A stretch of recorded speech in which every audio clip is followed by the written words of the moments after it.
Have you ever noticed that certain people command instant respect the second they walk through a door? No shouting, no bragging, not even a single word spoken. I used to be completely invisible.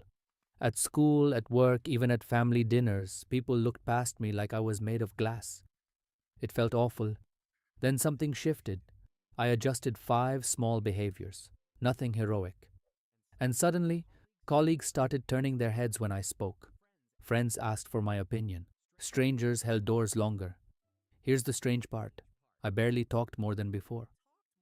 So, what changed? Today, I'll walk you through 5 hidden signals, from the smallest tweak to the most powerful. And you can begin using them this afternoon. No special training, no money, no acting. But first, understand this: real respect has nothing to do with volume or intimidation. And it's a quiet frequency people feel without knowing why. Once you learn to broadcast that frequency, your entire social world recalibrates. I've stress tested these methods for 3 years, on myself, friends, even skeptical strangers, and they worked every single time. Let's get into it. The frame of ownership: watch how most people stand: shoulders curled forward, chin tucked, gaze down. They occupy as little space as possible, as if apologizing for existing. That's the posture of disappearance. Instead, try this. Stand as if you just received good news. Shoulders back, not rigid like a soldier, but open. Head level, feet planted. You're not trying to look tough, you're just not shrinking. Why does this work? Because your skeleton speaks before your mouth opens. When you claim your space, the onlookers' brains unconsciously label you as someone worth noticing. Right now, sitting wherever you are, straighten your spine and pull your shoulders back 2 centimeters. Feel that tiny shift? That's the beginning of earned presence, the luxury of slowness. Have you ever watched a truly respected person rush? Probably not. They move like they have an infinite reservoir of time. Nervous people, on the other hand, twitch, bounce, and race through sentences like they're fleeing a fire. Here's the psychology: slowness signals control, control signals power, and power, when worn calmly, earns respect. Imagine 2 people entering a meeting. First one bursts in, drops their bag with a thud, blurts out 3 ideas in 10 seconds. Second one walks in at a relaxed pace, sits, pauses, then speaks. Who feels more substantial? The slow one. And every time. Start practicing today. Walk 20% slower than your instinct. Pause 2 seconds before answering a question. Even chew your food more slowly. In a rushing world, stillness becomes a magnet.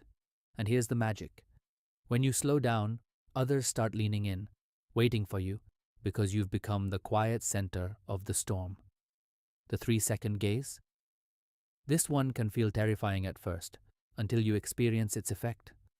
Most people, when speaking to someone, flick their eyes away constantly, to the floor, to their phone, to the wall. That signals fear or disinterest.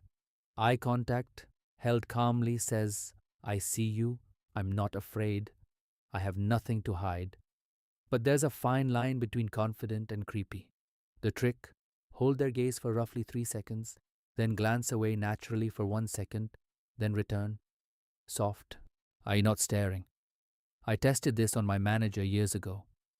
Normally, I'd stare at my shoes the whole conversation. This time, I used the 3-second pattern. He didn't say anything different, but suddenly he respected my suggestions more. Same words, different eyes. Practice on the cashier, the barista, your neighbor. Within a week, you'll feel a new kind of gravitational pull. Deep listening as a weapon. This sounds backwards. How do you gain respect by talking less? Simple. Most people don't listen. They wait. They're already forming their rebuttal while the other person is still speaking.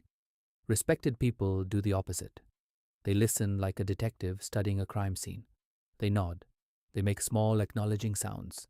They ask follow-up questions that prove they heard everything. Why is this so powerful? Because everyone is starving to feel understood. When you genuinely listen to someone, you give them a gift. And people respect those who make them feel important. Try this in your next conversation. Forget your response entirely. Just absorb. Watch their facial micro-expressions. Notice their tone. Then, only when they finish, reply. You'll be shocked at how their demeanor toward you shifts. The silence superpower. Now we get to the master key, the one that separates ordinary people from those whom everyone instinctively honors. Ready? When something dramatic or chaotic happens, say nothing. Stay quiet. I know that sounds absurd, but think about it. During an argument, a crisis, or gossip explosion, everyone rushes to fill the air with opinions. Noise becomes a panic reflex, but the one person who remains silent, who simply watches and waits, becomes the most powerful figure in the room. Because silence creates curiosity. It suggests hidden knowledge. It makes people wait for you. Last month at my workplace, a project erupted into shouting. One colleague sat still for 10 full minutes, saying nothing. Finally, he spoke 5 calm words. Let's try a different angle. Everyone stopped, everyone listened, everyone agreed. That's the silence weapon. But here's the deeper truth nobody tells you. You can't fake self-respect. People smell the difference. These 5 methods, standing tall, moving slow, eye contact, deep listening, strategic silence, they only work if they flow from an internal shift. Respect yourself first. Then your body, your pace, your gaze, your ears, and your silence will all align. Recap. Super simple. Stand like you belong here. I move and speak like time is your ally. Meet eyes in 3-second cycles. Listen harder than you talk. Use silence as your hidden edge. I went from invisible to someone people actually hear. These 5 habits changed my life, and I've watched them change hundreds of others. Pick one method today, try it for 1 week, then come back and tell me what shifted.